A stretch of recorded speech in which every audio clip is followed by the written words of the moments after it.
Welcome to the Big Game Hunting Podcast, where we help hunters like you prepare for the big game hunting adventures you've always dreamed of. Now, here's your host, John McAdams.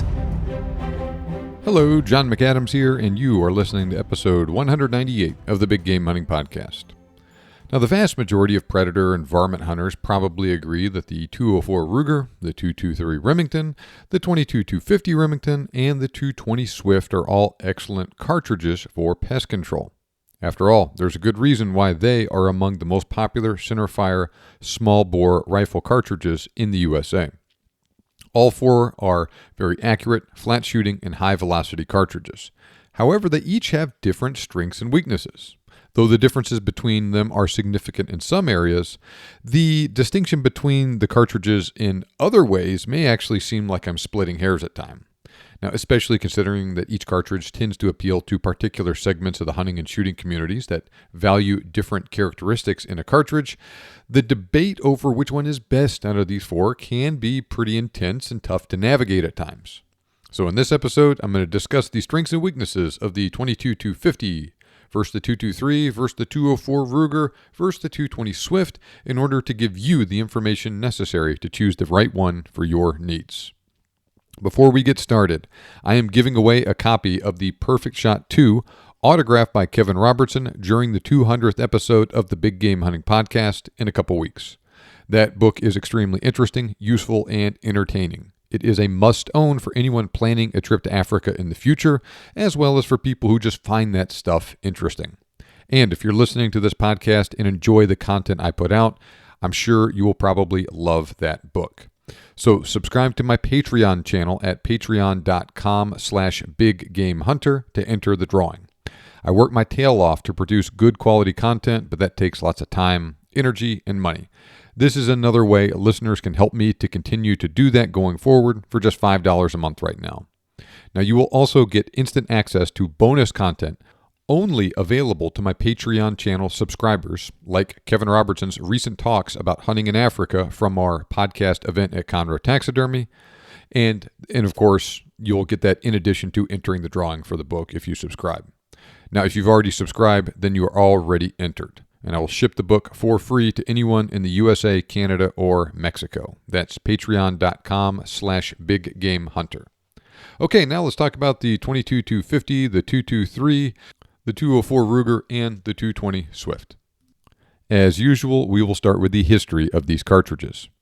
The quest for ever-increasing velocity is not a new phenomenon, and it really picked up steam in the early 20th century when the widespread adoption of smokeless powder opened up a whole new world for cartridge designers.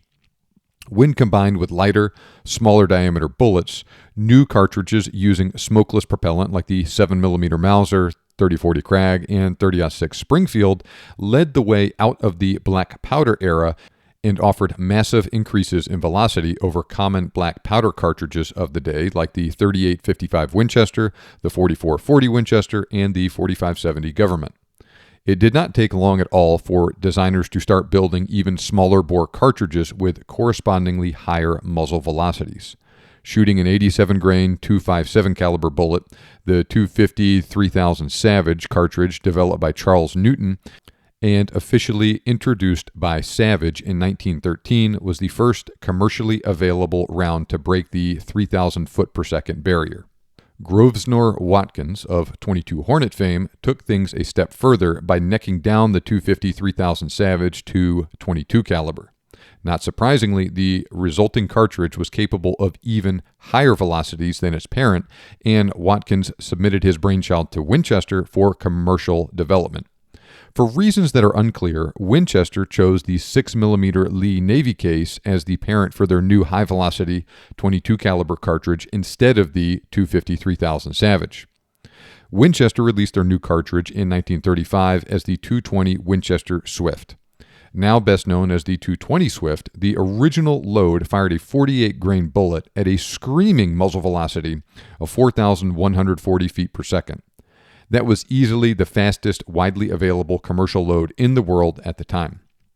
Though it took a while for hunters to fully appreciate the flat shooting characteristics of the cartridge, the .220 Swift was relatively successful from the start. It was especially effective as a varmint round, where its flat trajectory, great resistance to wind drift, and exceptional accuracy were useful. In addition to the impressive external ballistics of the cartridge, the 220 Swift also exhibited devastating terminal performance on small game like woodchucks, groundhogs, prairie dogs, coyotes, foxes, etc. Now, the 220 Swift was quite effective on small game predators and varmints, but many hunters experienced uneven results when using the cartridge on bigger game like deer. By and large, most bullets used in the early days of the cartridge were simply too fragile and quickly fragmented at the high impact velocities common with the 220 Swift. This often resulted in a horrific surface wound that was not immediately fatal. For this reason, many hunters ended up wounding and not retrieving big game shot with the Swift. Now, the 220 Swift also initially gained a reputation as a barrel burner, which further limited the appeal of the cartridge. However, a couple of factors have substantially increased barrel life in 220 Swift rifles in recent years, though. For one thing, advances in barrel metallurgy have resulted in more durable rifle barrels these days. Additionally, manufacturers now usually load factory 220 Swift ammo at slightly lower pressures, but we'll talk more about this in a second. Now, especially when shooters allow their barrels to properly cool between shot strings, barrel life is not nearly as big of a concern now as it was in past decades. Now, even though Winchester opted not to utilize the 250 Savage as the basis for the 220 Swift, many wildcatters continued to neck the Savage case down to .22 caliber over the ensuing decades. The resulting cartridge, sometimes known as the .22 Varminter, was also extremely effective on varmints. Indeed, the Varminter cartridge was only slightly less powerful than the Swift, but achieved that level of performance using a significantly smaller case. Now, the Varminter was also much more versatile than the 220 Swift.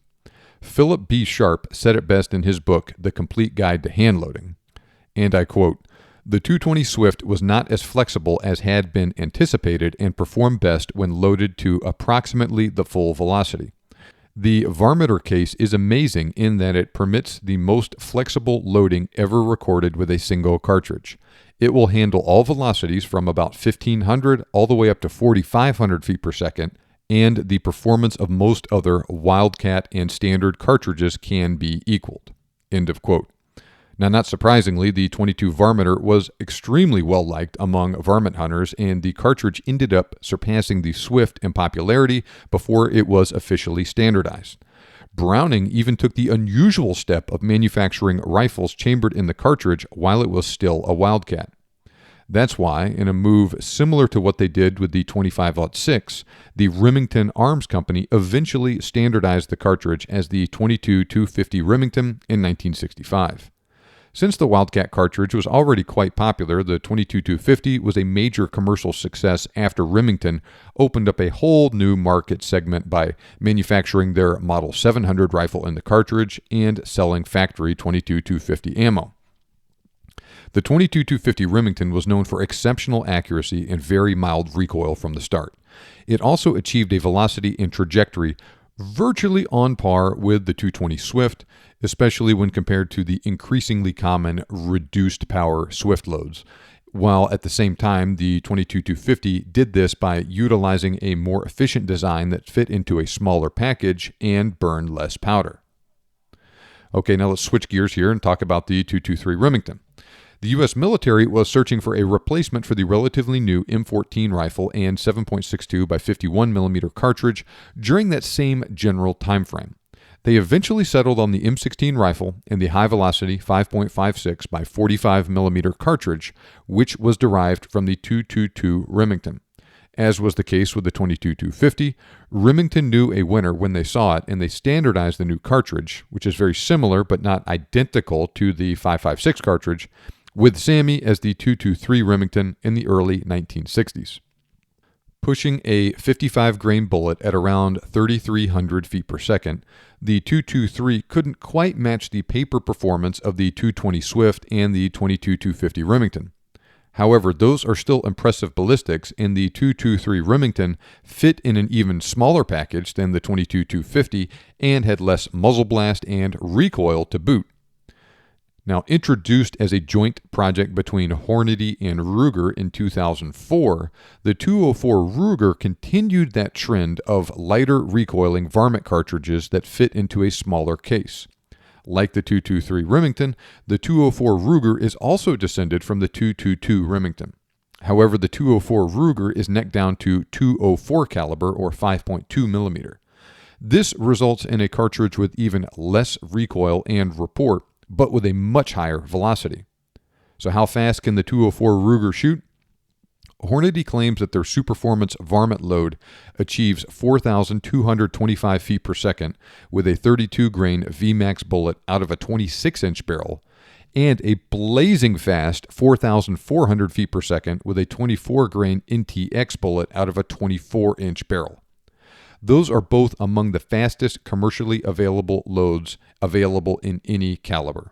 Furthermore, those loads achieve that performance with virtually no recoil and while burning significantly less powder than the 22-250 and the 220 Swift. So basically, it only has a little bit more recoil than rimfire cartridges like the 17 HMR, but is significantly more powerful. Now, like the other cartridges, the 204 Ruger is also known for outstanding accuracy and for spectacular performance on small varmints. Okay, now let's talk about the relative sizes of these cartridges. As you can imagine, there are some pretty major physical differences between the 204 Ruger, the 223 Remington, the 22-250 Remington, and the 220 Swift. So first, the 204 Ruger shoots the smallest bullet at 204 caliber compared to the 224 caliber bullets used by the other three. Along those same lines, the 204 Ruger also uses lighter bullets in the 24 to 45 grain range, with 24, 32, and 40 grain bullets being the most popular. The 220 Swift typically uses bullets in the 40 to 60 grain range, while the 22-250 usually shoots 35 to 64 grain bullets. Now, since most rifles chambered in 22-250 and 220 Swift have 1 and 14-inch rifling twists, they have trouble stabilizing heavier bullets. So therefore, 40, 50, and 55 grain bullets are usually the most popular for both of those cartridges. Now, on the other hand, faster rifling twists are much more common with the 223 Remington, and it's possible to find rifles chambered in that cartridge with 1 and 12, 1 and 10, 1 and 9, 1 and 8, and even 1 and 7-inch rifling twist rates that can stabilize longer and heavier bullets. Now, that's especially true when we include rifles that are chambered in 5.56 NATO into that category as well.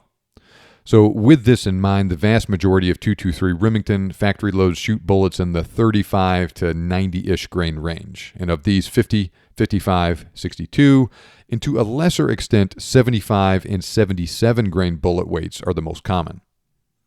Now next, the 204 Ruger and the 223 Remington both have a maximum overall length of 2.26 inches, which is shorter than the 2.35-inch length of the 22-250 and the 2.68-inch long 220 Swift. Now, the AR-15 can only accommodate cartridges that are up to 2.26 inches long, so both the 204 Ruger and the 223 Remington go right up to the limit of a cartridge that will fit in that rifle. Now, since they're both descended from the 222 Remington cartridge, the 204 Ruger and the 223 Remington both are rimless cartridges with a .378-inch rim diameter. The 22-250 Remington is a larger rimless cartridge with a .473-inch rim diameter, and the 220 Swift is a semi-rimmed cartridge that also has a .473-inch rim diameter. Now, even though they both have the same overall length and rim diameter, the 204 Ruger has a slightly greater case capacity than the 223 Remington due to the slightly longer case length of 1.85 inches versus 1.7 inch case length of the 204 Ruger, and it also has a steeper shoulder angle of 30 degrees versus 23 degrees. However, the 22-250 and 220 Swift each have significantly more case capacity than the 204 and the 223, just because they are larger in diameter and so much longer. Now, they all have different SAMI maximum average pressure levels: 55,000 psi for the 223, 57,500 psi for the 204 Ruger, 62,000 psi for the 220 Swift, and 65,000 psi for the 22-250. Now, as you'd likely expect from looking at the cartridges themselves, there are some significant differences in the ballistics of those cartridges as well. Now, this is apparent when you compare the trajectory of all of these cartridges firing the Hornady V Max bullet. Now, as I referenced earlier, the 220 Swift performs best at near maximum velocity. However, most 220 Swift factory ammo these days is not loaded quite as hot as it could be due to concerns about barrel life. So for instance, Hornady Varmint Express factory loads for the 220 Swift and the 22-250 Remington have identical ballistics shooting the same 55 grain VMAX bullet at 3,680 feet per second. So since they're shooting the exact same bullet at the exact same velocity, their trajectory and energy will be exactly the same as well. Now, in order to conduct a more useful comparison here, the 220 Swift ballistics in this comparison are for a maximum hand load provided by Hornady in their 10th edition Handbook of Cartridge Reloading, which is, in this case, a 55 grain VMAX at 3,800 feet per second. Use that load at your own risk. Now, in the interest of fairness and doing as close to an apples-to-apples comparison as possible, I'll just let you know here that in that same reloading handbook, Hornady lists a maximum hand load for the 22-250 with that same 55 grain VMAX bullet of 3,700 feet per second, which is just a tiny bit faster than the 3,680 feet per second here, and a little bit slower than that 220 Swift hand load. But in any case, we're going to use the factory loads for all the cartridges except for the 220 Swift. So specifically in this comparison, I got a 32 grain VMAX in 204 Ruger, a 55 grain VMAX in 223 Remington, and 22-250 from that same Hornady factory line. The 204 Ruger and 220 Swift data was obtained using 26-inch barrels, while the 223 and 22-250 use a 24-inch barrel length. All loads have a 200-yard zero. And before anybody asks, Hornady in their reloading handbook lists a 26-inch long barrel for the 22-250 with that maximum hand load of 3,700 feet per second that I quoted. Okay, looking at the data, they're all very clearly relatively flat shooting cartridges. This is especially true with the 204 Ruger, which requires just over 4 inches of holdover at 300 yards with a 200-yard zero. That's really flat shooting.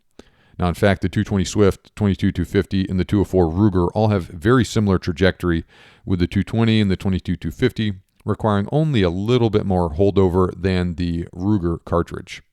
Now, the 223 lags behind the others, but it's no slouch either. Now, it's also worth noting that the tiny bullets used by the 204 Ruger do not retain energy very well, and they have a paltry 257 foot-pounds of energy remaining at 500 yards. Now, all of these cartridges have lost the vast majority of their kinetic energy out at that range. It's just that the 204 Ruger loses the most. About 80% of the energy is gone compared to about 75% for the other three. And the end result is that it ends up with significantly less retained energy than the others. Now let's talk about wind drift. Now, once again, the 220 Swift has a very slight edge over the 22-250 here, but both cartridges have substantially less wind drift than the 204 Ruger and the 223 Remington. Now, the 204 Ruger in particular has a reputation for being especially prone to wind drift. While that's true to a certain degree, it actually drifts less in the wind than the 223 Remington. Now, the fact of the matter is that those lightweight bullets used by all four cartridges also have a relatively low ballistic coefficient, which makes them more prone to wind drift than is the case for other cartridges. All right, now let's talk about recoil. As you can imagine, especially when fired from an 8.5-pound varmint rifle, all four cartridges have an exceptionally mild recoil, and virtually any person, regardless of size or age, should be able to handle them with ease. Now, that's especially true when shooting a heavy barrel varmint rifle, but it also holds true just to a slightly less degree with a lighter rifle. However, the 204 Ruger is in a completely different league from the others with less than half the recoil of the 220 Swift. Now, while none are really good choices for extreme long-range shooting, all four cartridges are highly regarded for their accuracy, and when used in a quality rifle by a skilled shooter, they're all capable of tack-driving accuracy. Now, I might say that the 223 Remington might have a slight edge here because rifles chambered in that cartridge typically have a faster rifling twist rate that allows them to accurately shoot longer, higher BC bullets than the rest. And by the same token, the 22-250 is well known for excellent accuracy across a wide range of loads. In any case, other than those factors, the overall quality of the rifle and ammunition, as well as the skills of the shooter, will play a much larger role in the performance of these cartridges than any inherent advantages and accuracy any of them may have. All right, so where do we stand with these cartridges? They're all very high velocity, flat shooting cartridges, but the 204 Ruger has the least arcing trajectory of the bunch. Hand loaders can obtain faster velocities with the 220 Swift, but factory ammo for the 204 Ruger usually shoots at a higher velocity than the others. It also has significantly less recoil than the 223 Remington, the 22-250, and the 220 Swift, which really says something because they're all really, really mild shooting cartridges. On the downside, the 204 Ruger is indeed more vulnerable to wind drift than the others. I'm talking about the 22-250 and the 220 here, but not the 223. And the 204 Ruger does not retain energy as well as the others either. The 223 Remington falls more or less in the middle. Less recoil and less retained kinetic energy than the 22-250 and the 220, but more than the 204. On the other hand, it has the most wind drift and the most arcing trajectory when using 55 grain bullets. However, due to the faster rifling twist commonly found on rifles chambered in 223 and 5.56, it can accurately shoot longer and heavier bullets than the others. And this makes the 223 actually a better choice than the others for hunting bigger game. It also has a better selection of ammunition and rifles than the other three. And we'll discuss those last 2 points in more detail here in a second. Now, the 22-250 and the 220 Swift are very close to each other in almost all performance categories. When comparing modern factory loads, the 220 Swift has a very small or practically non-existent advantage in velocity, trajectory, kinetic energy, and wind drift. The difference between them grows somewhat when comparing hand loads, but the 220 Swift still only has a slight edge over the 22-250 Remington, like that 100 foot per second advantage in muzzle velocity I talked about earlier. However, as we'll discuss here shortly, the 22-250 has massive advantages when it comes to ammo and rifle availability. Now, they're both very flat shooting. They retain more kinetic energy and have less wind drift than the 204 Ruger and the 223 Remington as well. This does come at the expense of more, though I would not say excessive, recoil and muzzle blast. Okay, let's talk about ammo selection. Now, consistently ranking among the top 5 or top 10 best-selling rifle cartridges in the U.S. each year, the 223 Remington is by far the most popular of the group. I'd say the 22-250 is probably the next most common, followed by the 204 and the 220. Though Winchester attempted to phase the 220 Swift out back in 1964 and replace it with the 225 Winchester, the Swift is still hanging around. It's not as common as it used to be, but it's still possible to find factory ammo in the cartridge.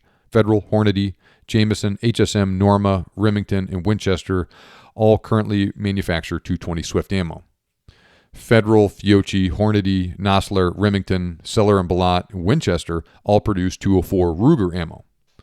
On the other hand, practically every ammunition manufacturer of note, like Arms Corps, American Eagle, Barnes, Black Hills, Browning, Double Tap, Federal, Fiocchi, Hornady, HSM, Nosler, PPU, Remington, Sierra, Seller & Ballot, and Winchester, and that's not even an inclusive list, produce a pretty wide variety of ammo for both the 223 and the 22-250. Now, since the 223, 22-250, and 220 Swift all use .224 caliber bullets, virtually every major style of varmint bullet is available in all three cartridges. The Barnes Varmint Grenade, the Berger Varmint HP, the Hornady NTX, Varmint and VMAX, the Nosler Ballistic Tip and Varmageddon, the Remington AccuTip V, the Spear TNT, etc. And they're also available in a pretty good variety of plain old soft point bullets from other manufacturers as well. Now, the 223 and the 22-250 are also available in a few loads designed for big game hunting, like Barnes Vortex and the Nosler Partition. Since it uses a much less common 204 caliber bullet diameter, the 204 Ruger doesn't have quite the variety of ammo available as the other cartridges, but there's still a good selection of varmint ammo you can get for it, like the Barnes varmint grenade, the Berger varmint hollow point, Hornady NTX and VMAX, Nosler ballistic tip and Varmageddon, etc. Now, prices and availability vary from region to region, but the 223 Remington is by far the most common and the least expensive. This is especially true with the ongoing 2020 to 2022 ammo shortage. Of these 4 cartridges, the 223 Remington is by far the easiest to find. The 204 Ruger and the 22-250 are both fairly reasonably priced, but the 220 Swift is the most expensive of the bunch. Similar to the case with ammunition, rifles chambered in 223 Remington are the most common, followed by the 22-250, 204 Ruger, and the 220 Swift. At one time, Ruger produced both their number 1 and Model 77 rifles in the cartridge. Sacco and Savage, among other companies, manufactured rifles in 220 Swift as well. It was also available for a short period of time in the Winchester Model 54 rifle. Winchester did produce large numbers of Model 70 rifles in 220 Swift after replacing the Model 54 with the Model 70 in 1936. Winchester eventually ceased production of the cartridge in 1964 when the company began manufacturing their redesigned Model 70. At this time, I'm only aware of one rifle manufactured in 220 Swift, and it actually may not even be available anymore with all the chaos in the world lately. That rifle is the Remington Model 700 Varmint SF. Now, the 204 Ruger, 223 Remington, and 22-250 are all very easy to find in bolt-action hunting rifles like the Browning X-Bolt, which is available in 223 and 22-250, the CZ527 in 204 and 223, the Mossberg Patriot in 223 and 22-250, the Remington 700, Ruger American, Ruger Hawkeye, Savage 110, the Tikka T3X, and the Weatherby Vanguard, which is also available in 223 and 22-250. Now, while the other 3 cartridges are virtually non-existent in semi-automatic rifles, the 223 Remington is extremely popular in semi-autos, and in particular, AR-15 style rifles like those made by Bushmaster, Daniel Defense, Wilson Combat, etc. are all extremely common in 223. It's also available in the Ruger Mini 14. All right, which one is right for you? Are you searching for a cartridge with the flattest possible trajectory and or the highest velocity? Go with the 204 Ruger and use very light bullets like the 24-grain Hornady NTX or the 26-grain Barnes Varmint Grenade that can deliver screaming fast velocities in the 43 to 4,400 foot per second range with minimal holdover out to 300 yards. Are you looking for just a really good all-around predator or varmint hunting cartridge? Now, all 4 are excellent in that realm. The 204 Ruger is especially great for small creatures like prairie dogs and foxes, though it will certainly do the job on coyotes. Now, while some hunters prefer using larger 22 caliber centerfires on coyotes, it's really just a matter of personal preference. The 22-250 Remington and the 220 Swift have significantly flatter trajectories and more resistance to wind drift than the 223, so they have a definite advantage as range increases as well as in windy conditions. Hand loaders can wring a tiny bit more performance out of the 220 Swift, but there's a much better selection of rifles and factory ammo with the 22-250. Do you want a cartridge ideal for hunting bigger game like feral hogs and deer? I would not say that any of these cartridges are ideal in that realm, but there's varying degrees of acceptability here. I would say that the 204 Ruger is not suited for big game hunting at all. The rest are honestly just borderline, and they aren't legal for deer in some states. That being said, the advent of better quality bullets has made the 22 caliber centerfires much more effective big game hunting cartridges than they used to be. Of the group, I would say that the 223 is actually the best for hunting big game because more rifles chambered in the cartridge have a fast enough rifling twist rate that you can use to stabilize longer and heavier bullets. There's also a much better supply of 223 Remington factory ammo suitable for big game hunting. Like you can get stuff from the Barnes Vortex line, stuff loaded with the Hornady CX bullets, the Nosler E-tip, Nosler Partition, etc. Like I said, that's more common with the 223 than with the others. Now, the 22-250 and to a lesser extent the 220 Swift can also work in this role. Barnes, Hornady, and Nosler manufacture 224 caliber TTSX, CX, E-tip, and partition bullets, and there's nothing stopping hand loaders from making custom loads using them. really the only thing stopping a hand loader from building a good deer hunting load for those cartridges would be the rifle itself, which may or may not accurately shoot those bullets. And like I said earlier, you are probably restricted to using 55 grain bullets, like a 55 grain partition or something like that in those 2 cartridges. But that will definitely work if you do your part as a shooter. Now, are you looking for a cartridge with lots of inexpensive ammo for general plinking or target shooting? The 223 Remington wins hands down here, since it's arguably the easiest to find and least expensive centerfire cartridge in the US.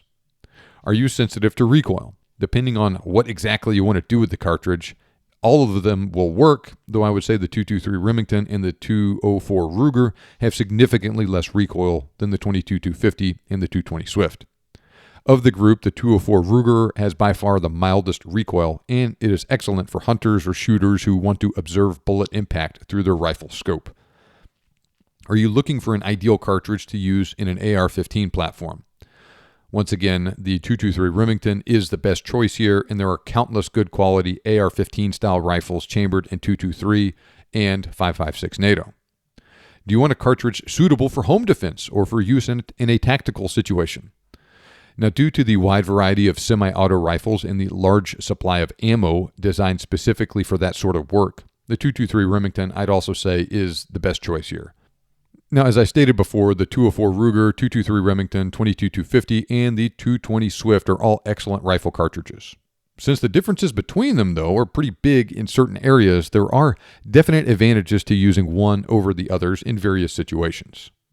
So analyze your needs carefully and then pick the one that you think is best for you. Now, I've written a really detailed article about these 4 cartridges for the Big Game Hunting blog, and I will be sure to put a link to that article in the show notes if you want to check it out. Additionally, don't forget to sign up for my Autograph Perfect Shot 2 giveaway during episode 200 by subscribing to my Patreon channel at patreon.com/biggamehunter. And Patreon is spelled Patreon. Okay, now I also talk about Hunting Guns 101 all the time in these cartridge comparisons. And if you enjoy these comparison episodes, I'm sure you will love Hunting Guns 101 because it's full of the same sort of information I put in these episodes, and you'll also get access to a level of detail and analysis I don't get into during the podcast, like, among other things, which specific rifles I recommend for each cartridge, the specific situations I think they're best suited for, and why. So if you want more of this, purchase Hunting Guns 101. And as always, if you purchase now, you will automatically receive all future updates to the training for free, to include the new module on survival guns I recently added. I guarantee you will learn lots of useful information about practical ballistics and firearms in general in that training that will help you be more successful afield and fill more tags on your hunts. You can barely buy a box of ammo for what I'm charging for the course these days, but Hunting Guns 101 is an investment in your education and training that will pay off for decades to come. Click the link in the show notes or go to huntingguns101.com/form and fill out the order form to sign up and get instant access today. That's huntingguns101.com/form. Now, the fact that you are listening to this podcast means that you are serious about making your dreams come true.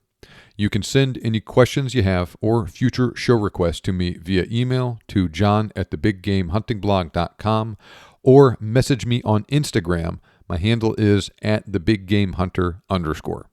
Remember, you can make your dream hunt turn into a reality, and I can help.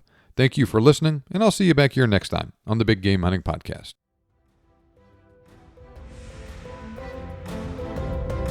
This show may be over, but we have plenty more for you on our website. For more information on today's topic, as well as lots of other useful hunting resources, head over to thebiggamehuntingblog.com. We look forward to having you back for the next episode. But until then, happy hunting.